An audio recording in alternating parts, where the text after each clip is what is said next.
জানেন, একটা মেয়ের সবচেয়ে বড় ভুল কি? নিজের সবটুকু খুশি একজনের হাতে তুলে দেওয়া। যে মানুষটা একসময় বলতো, তোমার চোখের জল আমি সইতে পারি না, আর সেই মানুষটার অবহেলায় পাহাড় জমিয়ে আমার রাতের ঘুমকে নির্ঘুম করে দিয়েছে। আগে একটা রিপ্লাইয়ের জন্য ঘন্টার পর ঘন্টা ফোনের দিকে তাকিয়ে থাকতাম, ভাবতাম সে হয়তো খুব ব্যস্ত। কিন্তু এখন বুঝি, ব্যস্ত তো শুধু একটা অজুহাত। আসলে যার কাছে কোনো গুরুত্ব নেই, তার কাছে অজুহাতের কোনো অভাব নেই।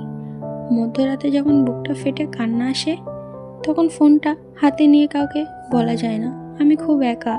অবহেলা সইতে সইতে আমরা মেয়েরা একসময় পাথর হয়ে যাই। যে মেয়েটা আগে ছোট ছোট কারণে অভিমান করে কথা বন্ধ করে দিত, আজ সে অনেক বড় বড় কষ্ট হাসি মুখে সহ্য করে নেয়। কারণ সে বুঝে গেছে, এই শহরে কান্নার কোনো দাম নেই।